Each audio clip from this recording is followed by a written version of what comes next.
আসসালামু আলাইকুম, কেমন আছেন সবাই? সেই অনেক দিন আগের কথা, আপনার ভাইয়া বেশ বড় সাইজের একটা বোয়াল মাছ এনেছিল, মোটামুটি প্রায় 4.5 কেজির উপরে।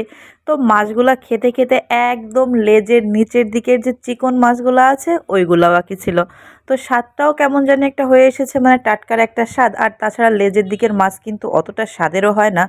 তো আমি ভাবছিলাম যে এগুলো দিয়ে কীভাবে রান্না করব। মোটামুটি আমি যতটুকু রান্না পারি, যে কয়ভাবে পারি সেভাবে রান্না করেই বোয়াল মাছটা খেয়ে ফেলেছিলাম। তো যাই হোক, এই যে ইউটিউবে একটু ঘাটাঘাটি করতে করতে সম্ভবত উড়িষ্যা বা আসামের একটা ভিডিও দেখছিলাম যে যেখানে এইভাবে মাছ রান্না করা হয়। তবে আমি ওইখানের ভাষা তো বুঝতে পারিনি, কিন্তু ভিডিও দেখে আমি যতটুকু বুঝতে পেরেছি এটা শুধুমাত্র পাঁচফোড়ন দিয়ে রান্না করেছিল আর মরিচ দিয়ে। আর যেহেতু আমাদের বাঙালিদের একটু মশলা খাওয়ার খুঁতখুঁতানি আছে, সেই জন্য আমি কিন্তু শুধু পাঁচফোড়নটা ব্যবহার করিনি, একটু পেঁয়াজও ব্যবহার করেছিলাম, সাথে একটু শুকনা মরিচের গুঁড়া আর কাঁচামরিচ আর বেশ কিছুটা আলু দিয়ে এটা কিন্তু আমি রান্না করেছিলাম। আর ফ্লেভারের জন্য দিয়ে দিয়েছিলাম ধনিয়া পাতা। তবে হ্যাঁ, যত কম মশলা হোক না কেন এটা কিন্তু খেতে দুর্দান্ত স্বাদের হয়েছিল। আর লাস্টের টেস্টটা আর একটু বাড়িয়ে নেওয়ার জন্য দিয়ে দিয়েছিলাম 2টা টমেটো, কিন্তু টমেটোগুলো আমি আস্ত দিয়েছিলাম।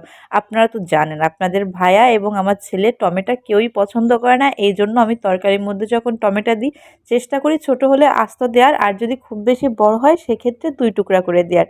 তো দেখতেই পাচ্ছেন আমার রান্না কিন্তু শেষ। খাবারটা খেয়ে আমি যতটুকু বুঝলাম যে এই রান্নাটা করতে হবে মোটামুটি মাগুর মাছ, পাঙ্গাস মাছ বা বোয়াল মাছ এই টাইপের মাছ দিয়ে। পোনা মাছ বা সামুদ্রিক মাছ যদি আপনি এইভাবে পাঁচফোড়ন দিয়ে রান্না করেন, আমার মনে হয় না খেতে এতটা টেস্টি হবে।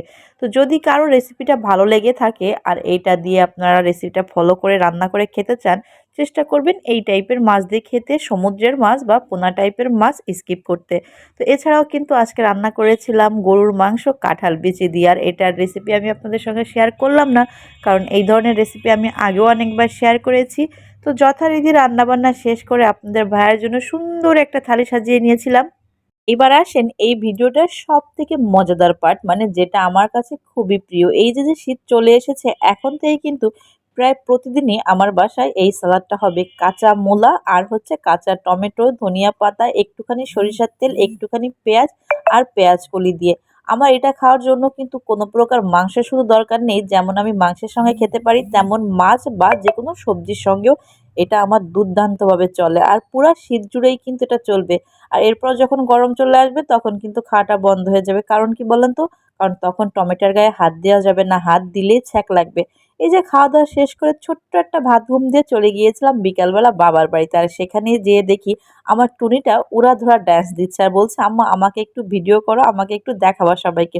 ও কিন্তু জানে যে আমি ভিডিও করি আর সেটা আপনাদের সঙ্গে শেয়ার করি। তো ভালো থাকেন সবাই, আল্লাহ হাফেজ।